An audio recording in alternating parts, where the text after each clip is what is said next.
If you want to change your life, my friends, you got to change your physiology and you got to change your focus. When you're trying to get wealthy, you want to go all in and it not be a bet. You need to know the space so well that you're like, I know for sure this is going to work.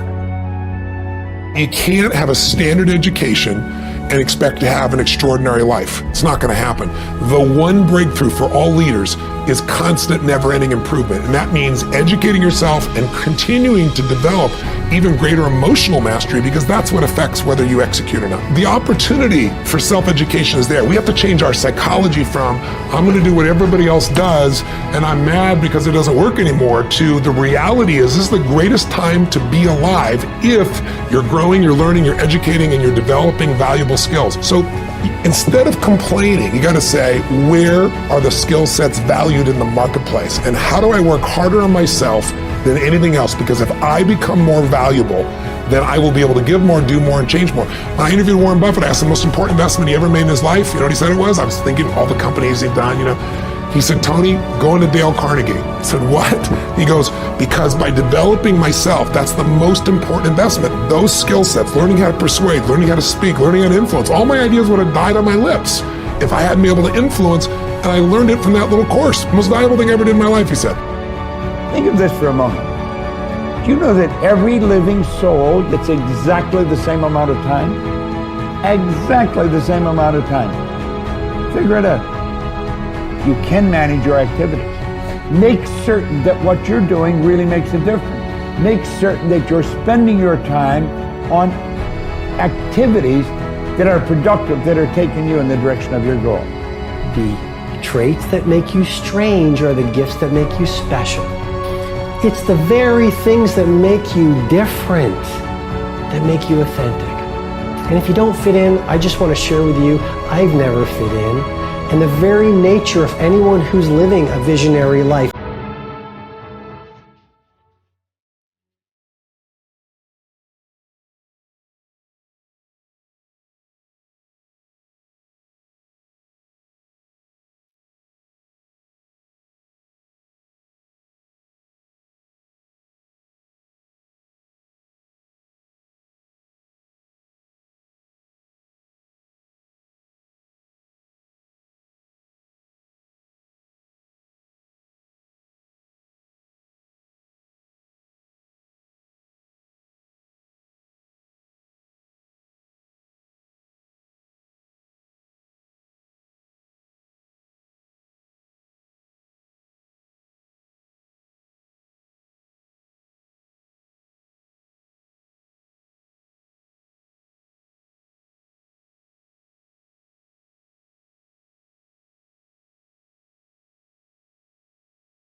something inside of us that wants to make things better. We want to be better as people. We want to become more, do more, share more, create more, give more. But, you know, it's not quite what really works for us, because we want all these things we think are going to make us happy, want to grow and contribute. But then what happens is everybody wants a great body, but nobody wants to work out, right? You know, what you got to understand is that progress equals happiness. If you know what you want and you can make consistent progress, you're going to get there. You're going to get to where you really want to be, where that sense of passion, aliveness, the results you want really do occur. Step one, remember, a compelling vision. What do you truly want? What excites you? It needs to be specific and measurable, and most importantly, it's got to get your energy going. 2, you need strong enough reasons to follow through when the tough situations show up, a purpose that drives you. 3, you need that massive action plan, that map, a core action list that helps you close the gap from where you are, where you want to be, and you need to know the 20% is going to make most of the progress. And finally, step 4, what do you want to become? What do you want to do? What do you want to experience? What do you want to contribute? What do you want to give? What do you want to master? So what do you want this year to be about? What do you really desire most? What do you want to contribute this year? What's going to be your map? And what are the rituals that are going to make it real? Please, for your benefit, don't just watch this video. Do something right at the end here that gets you going and gets you some initial momentum. If you take action today, you can get anything changed, but you got to do it while you're in state. And I'm saying that if you know anybody that had some goal, some dream, something they wanted to do, and they did it, then I'm saying that you know in your heart that if someone has done it, then you can do it. It's possible. And that if someone can make their dream become a reality, that it's possible that you can make your dream become reality. And so as you begin to look at where you want to go, beginning to embrace that, it's possible. I'm blessed and highly favored. I've got a lot going for me. I got some good stuff in me. And it's possible that I can bring my greatness out here in the universe. That I can do what I want to do. It's possible I can write my own book. I can have my own business. I can take the trip and travel around the world. It's possible. I can bounce back from adversity and reinvent my life. It's possible. Regardless of where I am, the things can get better for me. It's possible. I'm thinking about 2 men right here in Chicago who were fairly successful, similar background, educated. They worked for a corporation for many years, and they were among many people that were laid off. 2 guys who were very good friends.